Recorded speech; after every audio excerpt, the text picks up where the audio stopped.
दो, किसानों को इंसाफ दो, ड्राइवरों को मजदूरी दो, ड्राइवरों को मजदूरी दो, इंसाफ दो, व्यापारी छोटे व्यापारी लोगों को इंसाफ दो, कश्मीर के किसानों को इंसाफ दो, शोपियान के किसानों को इंसाफ दो, शोपियान के गरीब आवाम जिंदाबाद, एप्पल फार्मर्स फेडरेशन जिंदाबाद, सेब उगाने वाला जिंदाबाद, मेरा कश्मीर का मजदूर जिंदाबाद। वो पार्लियामेंट में प्रेसिडेंट वो बात कर रहे थे और यहाँ पर देख सकते कि एक बार फिर बकाया पर जो फ्रूट है वो वापस आया है और जिसके बाइस यहाँ पर काफ़ी सारे रोज जो है वो लगातार कर रहे हैं ज़्यादा इस मामले में खासकर जो तवज्जो दी जा रही है मंगल रोड के ऊपर दी जा रही है, जिसमें बताया जा रहा है कि 6 चक्का गाड़ियों को चलाने के बजाय 10 चक्का गाड़ी और ये जो 6 चक्का गाड़ियाँ चलाने का प्रोग्राम बनाया हर किसी के घर पर आज डाका हो गया। ये किसान जिंदा है ना, कल मैं वही कह रहा हूँ। जैसा अच्छी बात है अगर आप में से भी कोई बात करे। एक रहे हैं जनाब, हाल क्या हो गया? ये 4 दिन के बाद ये ट्रक वापस आ गई, 4 दिन के बाद, और 4 दिन के बाद अनलोड हो रहा है। और जब ये लोड करेंगे, जब रास्ता सरकार ब्यूरोक्रेट सरकार जब रास्ता बनाएगी किसानों के लिए, जब उनको फुर्सत आएगी, तब जाकर हमारे किसानों की तरफ देखेंगे।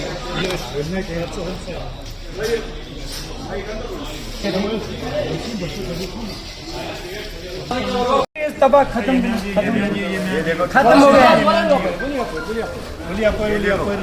जो आप अपने पास बैठे कहीं पर, और जिसको दर्द है शोपियान के मेरे किसान की, जिसको दर्द है मजलूमों की, जिसको दर्द है, गरीबों को लूटने पे आई ये सरकार, गरीबों को लूटने पे आई ये सरकार। मोदी जी ने अडानी की नैया कर दी पार, क्योंकि वो मोदी जी अडानी की नैया पार करने में लगे हुए हैं। जो रेलवे पे चाय कभी बेच रहा था, जो रेलवे पे चाय कभी बेच रहा था, क्या पता थी खेत समेत, रेल समेत खेत खलियान बेच डालेगा। हर आंख नम है, हर आंख नम है। आज किस पे किया एतबार? मोदी जी ने अडानी की नैया कर दी पार।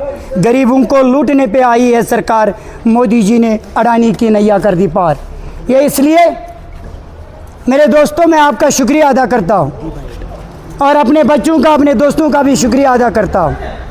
हाल क्या है हमारे सेब का, कश्मीर के सेब का, कश्मीर के किसानों का।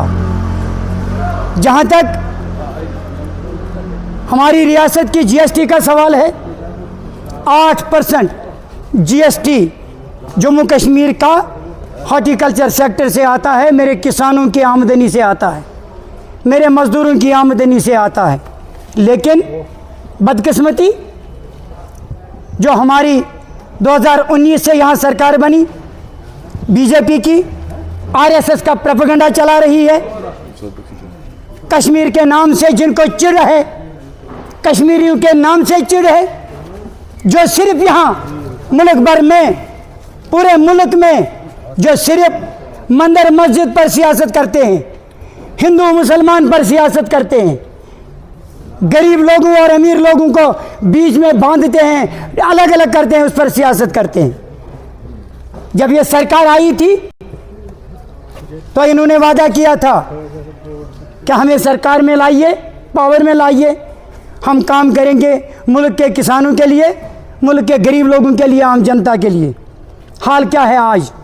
आपको तो पता ही, आप बाखबर हैं।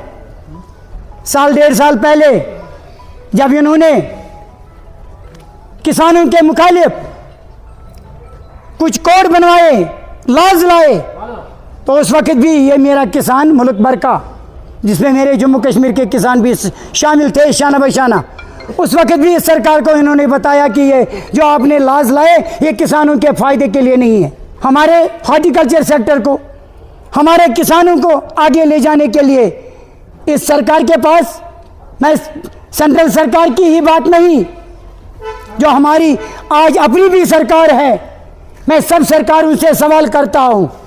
हम सवाल करते हैं सत्ता से, हम सवाल करते हैं पावर से। हम सवाल क्या करेंगे गरीब इंसान से, सवाल क्या करेंगे मजदूर से, किसान से? सवाल अगर करना चाहिए, मैं मीडिया से भी गुजारिश करूंगा कि ये तरफदार होनी चाहिए गरीब लोगों का, ये तरफदार होना चाहिए मजदूरों का, किसानों का, ना कि सरकार का, ना कि किसी बड़े घराने का। हमारी जमात और मैं, हमारा कल्चर रहा है कि हम गरीबों के साथ हैं, गरीबों के साथ रहेंगे, गरीबों के साथ जिएंगे, किसानों के साथ मरेंगे।